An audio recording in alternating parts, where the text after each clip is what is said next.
Pace Bene, saudara-saudari terkasih, salam jumpa. Semoga kita semua dalam keadaan sehat dan selalu diberkati Tuhan.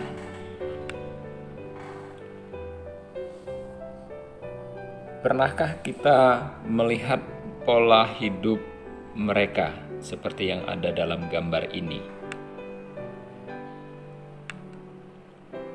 Ini pola hidup yang ada dalam Gereja Katolik dan menjadi kekayaan dalam Gereja Katolik dalam panggilan hidup bagi umat beriman.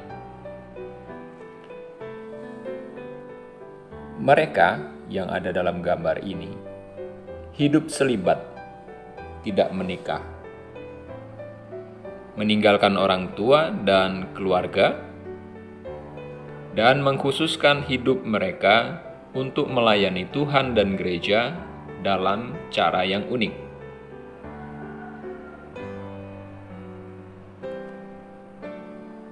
Dalam video ini kita mau sejenak mengulik sejarah hidup bakti, hidup religius dalam gereja. Ada banyak pola hidup religius dalam gereja. Ada banyak bentuk-bentuk keunikan cara hidup yang dijalankan oleh umat beriman yang mengabdikan diri secara khusus dalam gereja.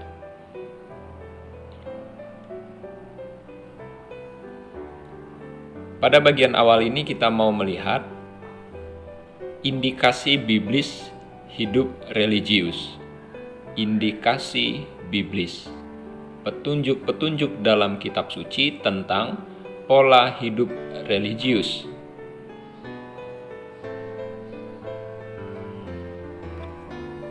Hidup religius yang berkembang dalam gereja pada zaman ini bukanlah sesuatu yang baru bagi masyarakat di luar kekristenan, karena corak hidup religius telah ada sebelum zaman Yesus.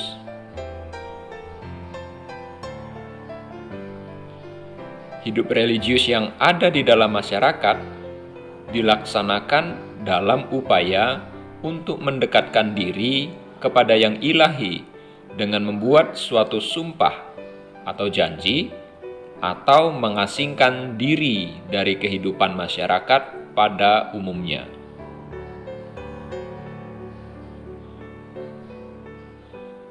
Dari kitab suci kita juga dapat mengetahui beberapa kelompok religius yang ada dalam kehidupan orang-orang Yahudi.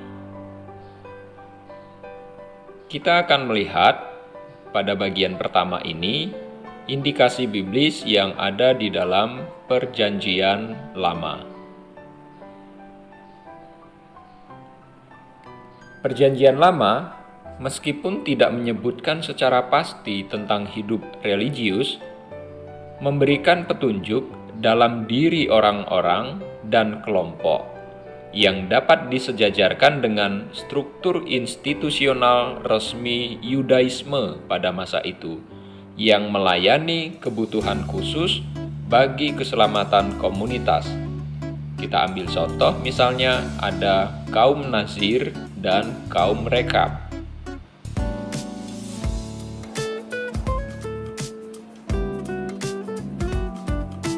Kita akan melihat bagian pertama adalah kaum Nazir. Kaum Nazir merupakan bentuk pembaktian personal kepada Allah melalui kaul khusus. Dasar biblis kaum Nazir ini terdapat dalam Kitab Bilangan bab 6 ayat 1-21.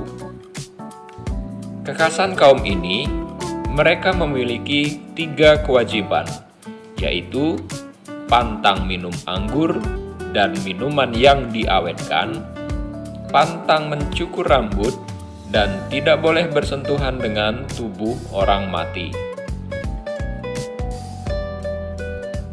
Kaum Nazir ini dapat kita lihat contohnya dalam kisah hidup Samson dan Samuel.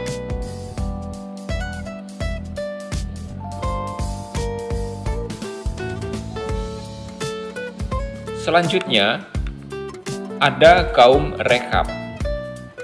Kaum Rekhab adalah suatu kelompok orang Israel yang atas alasan religius berpegang teguh pada cara mengembara. Jadi cara hidupnya mengembara. Bahkan setelah orang-orang sebangsanya menetap di Kanaan sebagai petani. Kaum ini berjanji pada diri mereka untuk tidak minum anggur, tidak memiliki kebun anggur atau membangun rumah. Namun, mereka tinggal di tenda sebagaimana dilakukan oleh leluhur mereka.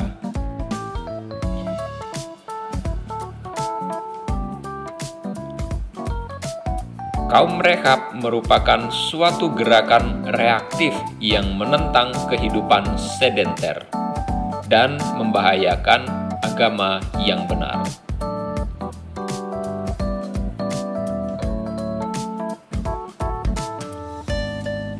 Kelompok yang lebih penting dibandingkan kedua kelompok di atas tadi, kaum Rekhab dan kaum Nazir, yang menjadi petunjuk hidup religius adalah para nabi. Para nabi adalah orang-orang yang dipanggil secara khusus untuk melayani Yahweh dan umat Israel dalam kemurnian ajaran dan moral.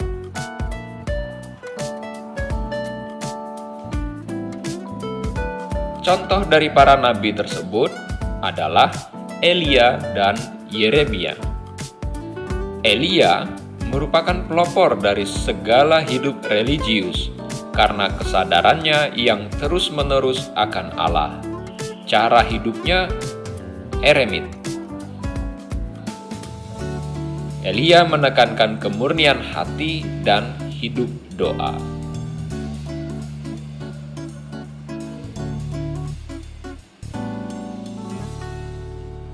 Religiusitas Elia yang memberikan kemampuan padanya untuk mengadakan aneka mujizat dan keajaiban atas nama Tuhan dapat dilihat dalam legenda-legenda tentang Elia. Ini ada dalam kitab Raja-Raja.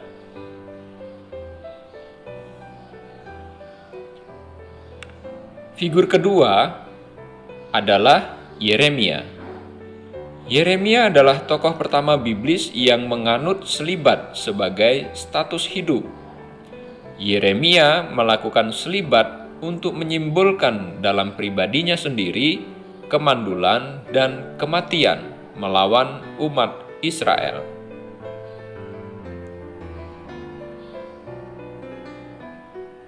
Di samping kehidupan para nabi sebagai latar belakang hidup religius, terdapat juga suatu kelompok sekolah spiritualitas, yaitu kelompok Esseni di Qumran. Mereka memusatkan diri pada kemiskinan rohani yang berkembang di antara orang-orang Yahudi setelah pembuangan.